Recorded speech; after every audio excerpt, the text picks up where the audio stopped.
News చూస్తున్నాం. BRS అధినేత మాజీ సీఎం కేసీఆర్ ఆమ్ని వ్యాన్ నడిపారు.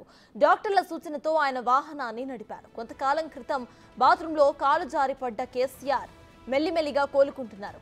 కాలు జారి ఆపరేషన్ తరువాత కర్ర సహాయం లేకుండా కేసీఆర్ ఇప్పుడు నడుస్తున్నారు. తాజాగా సొంతంగా వాహనాన్ని నడిపేందుకు సిద్ధమయ్యారు ఆయన. వైద్యుల సూచనలతో తన ఫామ్ హౌస్ లోని పాత ఓమ్ని కారును కేసీఆర్ నడిపారు.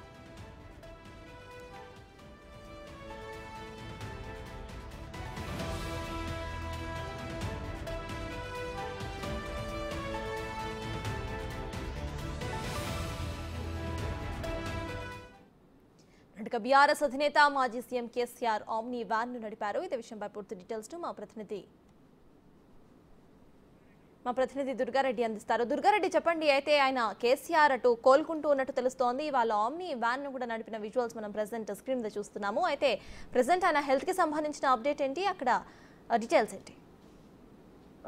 సిద్దిపేట జిల్లా గజ్వేల్ నియోజకవర్గం ఎర్రవల్లి ఫామ్ హౌస్ లో ఇక 6 మాసాల క్రితం అతను కాలు జారి ఇంట్లో బాత్రూమ్ లో పడడం, ఆ తర్వాత అతను వెన్నెముకకు ఆపరేషన్ అయిపోయిన తర్వాత వైద్యుల సూచన మేరకు 6 మాసాలు రెస్ట్ తీసుకున్నాక ఈ రోజు మాత్రము వైద్యుల పర్యవేక్షణలో కూడా ఆయన ఓల్డ్ ఓమిని, ఆయన సొంత ఓల్డ్ ఓమిని కూడా ఆయన వైద్యుల పర్యవేక్షణలో కొంత దూరం నడపడం జరిగింది. దాంతో పాటు కర్ర సాయం లేకుండా కూడా ఆయన నడపడము, ఆ తర్వాత కొంత దూరము 500-600 గజాల తర్వాత అక్కడ నుంచి కొంత దూరం కూడా నడిపించే ప్రయత్నం చేయడం జరిగింది. దాంతో పాటు ఆయన పూర్తిగా కోలుకున్నట్లు కూడా వైద్యులు ధృవీకరించడం జరిగింది. దాంతో పాటు ఈ రోజు మాత్రము రాష్ట్ర మాజీ ముఖ్యమంత్రి చంద్రశేఖరరావు ఫామ్ హౌస్ లో మాత్రము 8 కిలోమీటర్లు మాత్రం తన కారు డ్రైవింగ్ చేయడం, ఆ తర్వాత వాళ్ళంతా వైద్యుల పర్యవేక్షణలో కూడా ఆయన బ్రేక్ కొట్టడం, ఎక్సిలేటర్, తర్వాత స్టీరింగ్, ఇవన్నీ కూడా పర్యవేక్షణలో వాళ్ళు కంట్రోల్ పూర్తిగా క్లారిటీగా వచ్చిన తర్వాత మాత్రమే ఆయనను డ్రైవింగ్ చేయించారు. తర్వాత రాష్ట్ర మాజీ ముఖ్యమంత్రికి ఎప్పుడంటే కారు డ్రైవింగ్ చేయడం చాలా అత్యంతంగా ఆయన అంతకుముందు ఎమ్మెల్యే కాకముందు కూడా, ఎమ్మెల్యే అయిన తర్వాత కూడా చాలా సందర్భాల్లో కూడా ఆయన ఒంటరిగా బయటకు వెళ్ళినప్పుడు మాత్రం కారు డ్రైవింగ్ చేసే రాష్ట్ర మాజీ ముఖ్యమంత్రి చంద్రశేఖరరావు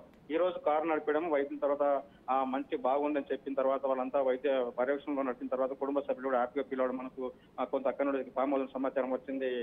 అదేవిధంగా మనం చూస్తే రాష్ట్ర మాజీ ముఖ్యమంత్రి 6 మాసాల క్రితం వైద్యుల పర్యవేక్షణలో ఆపరేషన్ అయిన తర్వాత కూడా 3 రోజులనే ఆయన కోలుకొని అదేవిధంగా కర్ర సాయంతో నడిచి ఆ తర్వాత 6 మాసాలు మీరు రెస్ట్ తీసుకున్న తర్వాత మామూలుగా రోజుకు 500-600 గజాలు నడుచుకుంటూ వెళ్ళాలి, ఆ తర్వాత మిగతా అన్ని కూడా పనులు చేసుకోవచ్చు అని చెప్పారు. అతను వెన్నుముకకు రాడు మాత్రం వేయడం జరిగింది. దాంతో పాటు వైద్యుల పర్యవేక్షణలో మాత్రం కారు నడిపించిన తర్వాత రాష్ట్ర మాజీ ముఖ్యమంత్రి చంద్రశేఖరరావు బాగున్నదని చెప్పి వెన్నుముక కూడా క్లియర్ గా జాయింట్ అయిందని చెప్పి వైద్యులు చెప్పిన సూచనలు కూడా మనకు తెలుస్తుంది. Right, thank you Durga Reddy.